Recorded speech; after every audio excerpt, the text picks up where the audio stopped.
Hello class 9th dear student, इस video में हम आपके लिए फ्रांसीसी क्रांति चैप्टर के 3 से 5 अंकों वाले प्रश्नों को लेकर के आए हैं जो एग्जाम की दृष्टि से बहुत ही इंपॉर्टेंट है।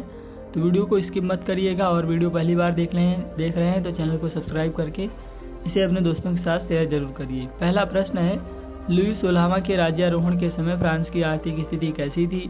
तो उस समय राजकोष पूरी तरीके से खाली थे, युद्धों के कारण वित्तीय संसाधन नष्ट हो गए थे, शानो शौकत के लिए फिजूल खर्ची हो रही थी और 10 अरब लिब्रे से भी अधिक का कर्ज लद गया था फ्रांस पर। सरकार से कर्जदाताओं के ब्याज की मांग हो रही थी। दूसरा प्रश्न है, तृतीय स्टेट की व्याख्या करो।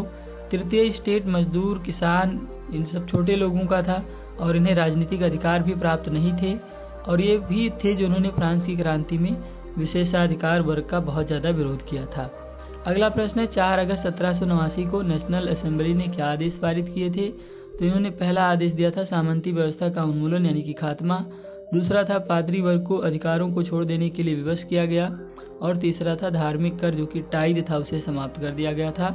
अगला प्रश्न है चौथा, फ्रांसीसी समाज की महिलाओं के जीवन कैसा था? तो इनको जीविका निर्वाह के लिए काम करना पड़ता था, बाजारों में सामान बेचना पड़ता था, संपन्न घरों में मैड का काम भी करना पड़ता था और अपने परिवार का पालन पोषण तथा मजदूरी पुरुषों से कम करनी पड़ती थी।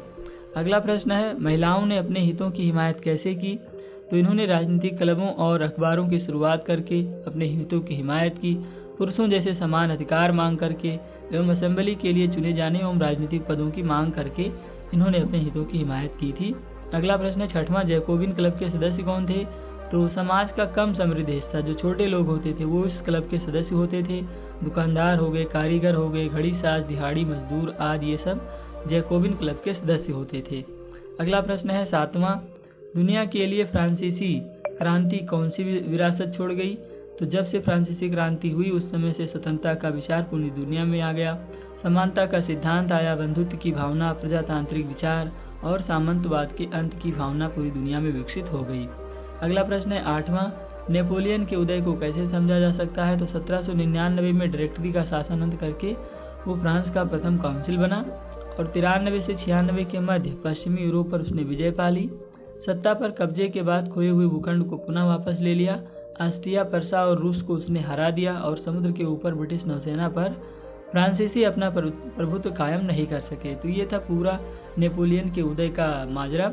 अगला प्रश्न है नौवां, फ्रांसीसी क्रांति में दार्शनिकों के योगदान क्या थे? तो इनका बहुत बड़ा योगदान था मॉन्टेस्क्यू, वोल्टेयर। उन्होंने क्रांति को विचार प्रदान किया, फ्रांस के लोगों को अधिकार के लिए लड़ने हेतु प्रेरित किया और सम्राट के अधिकारों को चुनौती दी। जॉन लॉक ने राजा के दैवीय शक्ति को ही नकार दिया और रूसों ने लोगों और प्रतिनिधियों के बीच सामाजिक करार पर आधारित सरकार का विचार सामने रखा। दार्शनिकों ने अपने विचारों को अखबारों द्वारा जनसाधारण तक पहुंचाया।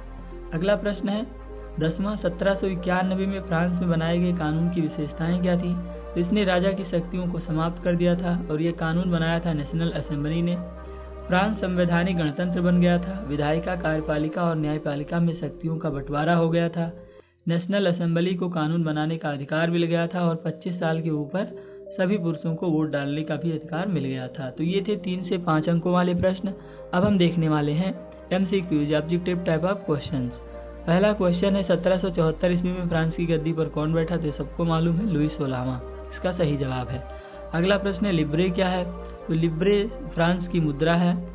लिब्रे ये जो है फ्रांस की मुद्रा है, तो ऑप्शन ए इसका राइट आंसर है।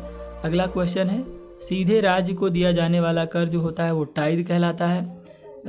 टाइल कहलाता है। टाइल ये एक धार्मिक कर है और टाइल सीधे राज्य को दिया जाने वाला कर है। टाइल का अर्थ होता है धार्मिक कर, क्योंकि तृतीय वर्ग के लोग इसे प्रथम वर्ग के लोगों को दिया करते थे, आपने इससे पहले पढ़ा होगा। फ्रांसीसी क्रांति की शुरुआत कब हुई थी? तो 14 जुलाई 1789 ईस्वी में, तो ऑप्शन ए इसका राइट आंसर है।